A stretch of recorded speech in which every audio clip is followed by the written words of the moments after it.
Yo, welcome back guys, kembali lagi sama gue PD. Kali ini gue bakal ngebawain alur cerita film dengan judul Obsessed. Oke, tanpa berlama-lama lagi langsung aja kita ke videonya. Cerita dimulai dengan acara makan-makan bersama para tentara, dan seorang komandan menyuruh anggotanya yang bernama Kim Jin Pyong untuk minum miras dari sepatu. Padahal Kim bilang tidak bisa minum miras.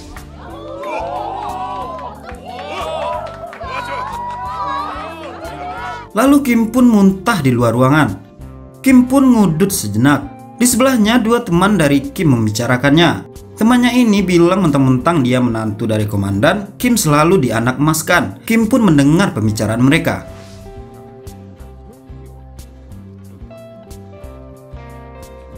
Besoknya Kim kedatangan anggota baru bernama Kyung. Kim melihat data Kyung dan melihat nama dari istri Kyung yang unik yang bernama Jong Ga Hyun. Lalu Kyung bilang kalau istrinya keturunan Tionghoa dan hari ulang tahun istrinya sama dengan hari ulang tahun Kim.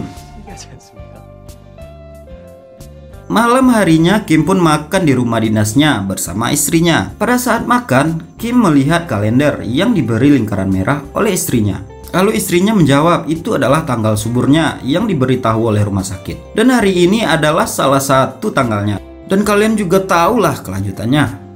Lalu saat istrinya tertidur, Kim pun keluar cari angin sambil ngudut. Lalu dia mendengar suara burung berkicau dari sebuah rumah dan melihatnya lebih dekat. Lalu tiba-tiba seorang wanita keluar. Mereka pun ngobrol dan wanita tadi masuk lagi ke dalam rumah.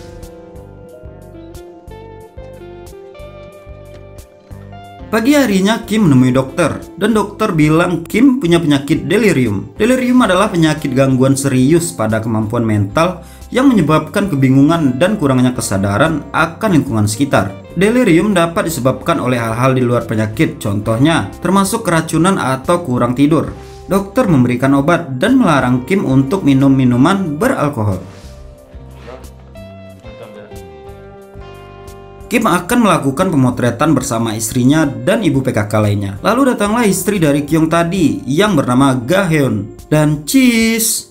Lalu mereka berkunjung ke rumah sakit untuk memberi semangat kepada pasien-pasien di sana. Seorang pasien meminta bantuan ke istri Kim untuk memapahnya. Tapi tiba-tiba pasien itu mengeluarkan sebuah pisau kecil dari bawah kasur. Hyun yang melihat itu langsung mendorong istri Kim. Dan Hyun pun disandra oleh pasien itu. Kim pun turun tangan. Kim menahannya, tapi Hyun tertembak di lengannya. Semua orang histeris, tapi Hyun malah memikirkan sebuah antingnya yang hilang.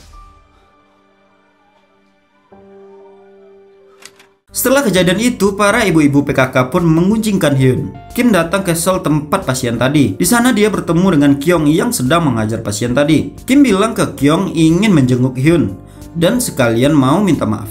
Lalu Kim datang ke tempat Hyun dirawat. Di sana Hyun sedang bersama ibunya. Mereka ngobrol dan mengenal lebih dekat. Kim memberikan anting Hyun yang hilang kemarin. Lalu Hyun meminta tolong Kim untuk memasangkan antingnya itu. Hyun sedikit menggoda Kim.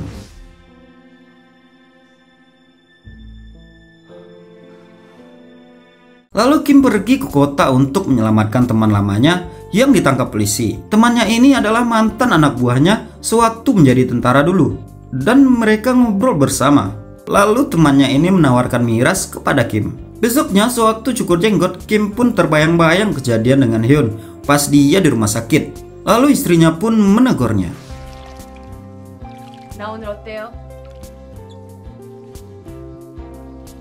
Kim, istrinya, dan Hyun serta Kyung piknik bersama. Lalu tiba-tiba Kyung dan istrinya Kim harus pergi sebentar dan meninggalkan Kim dan Hyun berdua. Kim menanyakan kepada Hyun, apakah Hyun bisa menari waltz? Dan Hyun bilang pernah belajar dulu katanya. Lalu Hyun bilang kalau dia selalu teringat Kim ketika Kim mengunjunginya pas dirawat sebelumnya. Dan bilang dia selalu tersenyum ketika mengingat hal itu. Dan Kim pun bilang kalau dia seharian ini terus memikirkan Hyun. Hyun memegang pematik api milik Kim dan bilang kalau itu bagus sekali. Kim bertanya, apakah kau mau? Sebelum Hyun menjawab, Kim langsung memasukkan pematik api itu ke dalam tasnya Hyun.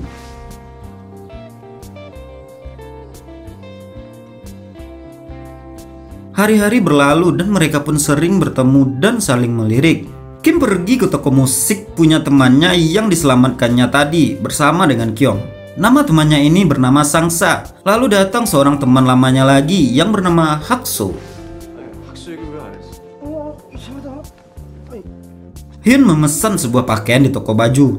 Lalu baju itu dipakai di sebuah pesta untuk memukau banyak orang.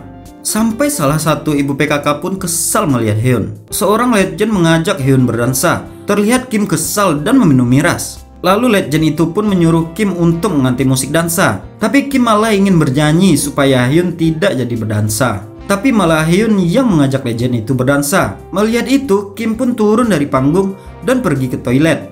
Di toilet, Hyun menemui Kim. Hyun tahu kalau Kim sengaja ingin bernyanyi untuk menyelamatkan Hyun dari dansa bersama legend. Hyun mengucapkan terima kasih. Tapi tiba-tiba Kim langsung menyosor bibir merah mudanya si Hyun. Dan Hyun juga menyosor balik. Uhuy.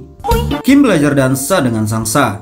Dan Hakso pun ikut membantu Kim belajar. Lalu Kim dan istrinya makan bersama di rumah Hyun dan Kyung. Di saat Kyung dan istri Kim sedang sibuk berdua, Kim menulis sesuatu di secari kertas yang isinya ingin bertemu denganmu di luar dan memberikannya pada Hyun. Dan Hyun pun menulis balik yang isinya besok jam 2 di gereja Hwagyo.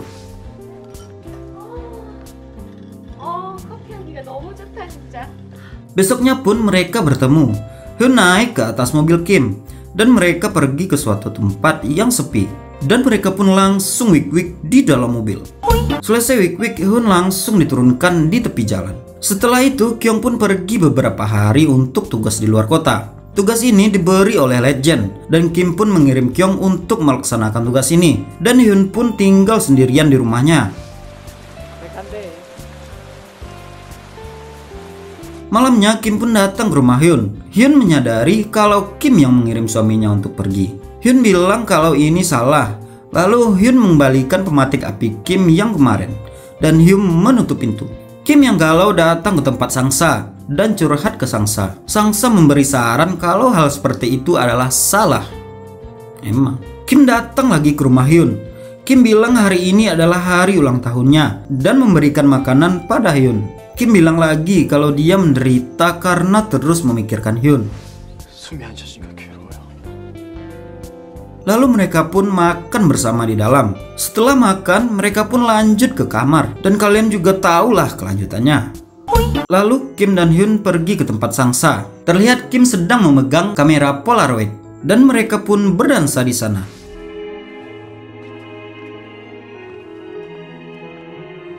Dan setelah dansa wik-wik lagi. Setelah itu mereka pun jalan-jalan ke pantai. Lalu tiba-tiba datang telepon dan mengabarkan kalau ibu Hyun sakit. Kim dan Hyun pun langsung ke rumah sakit. Di sana juga ada ibunya dari Kyung. Ibu Kyung menyadari kalau Hyun sudah jatuh cinta dengan Kim. Tapi dia tidak marah. Ibu Kyung tahu kalau dia sudah salah menikahkan Kyung dengan Hyun. Dia mendukung Hyun dan menyerahkan semua pilihan kepada Hyun. Sewaktu pulang, Hyun menceritakan semuanya ke Kim dan dia merasa bersalah kepada ibunya Kyung. Lalu Hyun bilang kalau dia tidak mau bertemu lagi dengan Kim.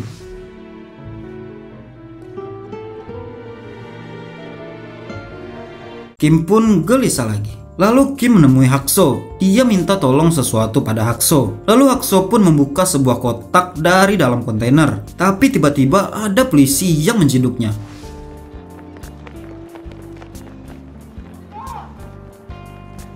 Besoknya Kyung ditahan. Ibunya Kyung dan Hyun menjenguknya. Lalu mereka membicarakan masalah kalau nama Kyung tertulis di salah satu barang selundupan. Kyung bilang dia tidak pernah berurusan dengan barang selundupan. Ibunya Kyung bilang pada Hyun kalau Kyung diperlakukan tidak adil dan punya firasat kalau ini ada hubungannya dengan Hyun. Ibunya Kyung menyuruh Hyun untuk menyelamatkan Kyung dan dia percaya pada Hyun. Lalu Hyun menemui Kim yang sedang galau.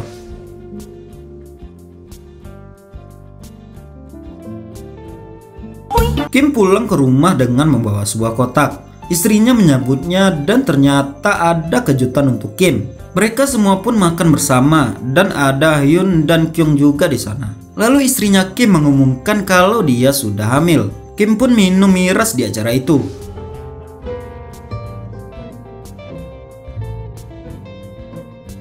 Kyung menemui Hyun yang sedang memasak barbeque di luar rumah. Kim bilang dia akan ke Seoul bersama dengan Kyung dan menjadikan Kyung ajudannya. Lalu Hyun berkata, Tapi kalaupun Kyung ke Seoul, Hyun tidak mau ikut karena dia tidak mau bertemu lagi dengan Kim. Hyun pun ingin masuk ke dalam. Lalu tiba-tiba Kim masuk ke dalam sambil berteriak pada Hyun.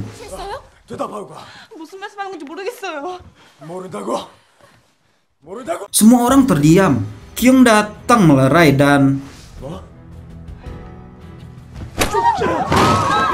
besoknya mertua Kim yang sekaligus komandannya mendengar kabar itu. Dia marah besar dan langsung memerintahkan Kim untuk pergi ke Vietnam selama setahun.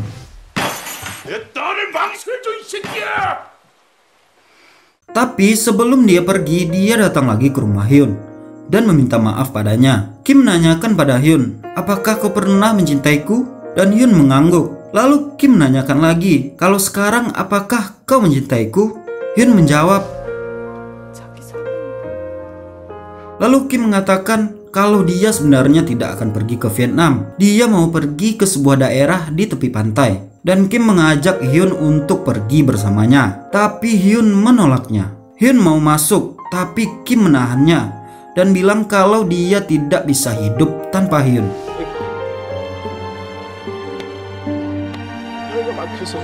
Lalu tiba-tiba Kim mengeluarkan senjatanya dan menembak dadanya sendiri.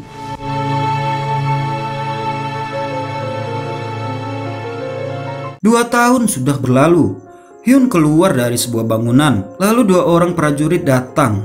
Salah seorang prajurit memberikan foto Kim dan Hyun sewaktu berdansa dulu. Prajurit itu datang dari Vietnam dan mengabarkan kalau ada seorang pria yang menolong mereka sewaktu di perbatasan. Bukan militer dan bukan orang biasa juga. Tapi naas, pria itu sudah tewas di pertempuran.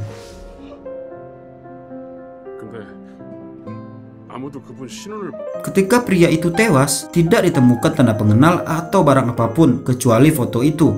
Dan prajurit ini ingin mengembalikan kepada pemiliknya. Prajurit itu bilang, coba lihat di belakang foto itu.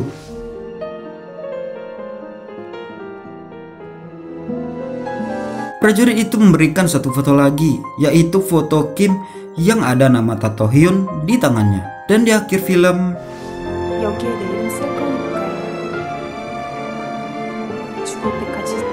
dan tamat. Oke guys, itulah alur cerita dari film dengan judul Obsessed. Masih banyak detail-detail kecil di film ini yang belum gue ceritain. Bagi kalian yang penasaran, langsung aja nonton film aslinya ya guys ya. Sekian dulu video untuk kali ini. Jangan lupa di like, komen, dan pencet tombol subscribe-nya. Jangan lupa aktifin tombol loncengnya juga. Share juga ke teman-teman kalian. Sampai ketemu di video selanjutnya dan bye. Terhempas datangnya pagi, membuka jendela, menghirup udara dalam-dalam, melihat semua tingkahmu, dan ku hanya bisa tersenyum. Di hari kita bertengkar, terlihat kau tak mau bicara, dan saat semua tawa, jika kita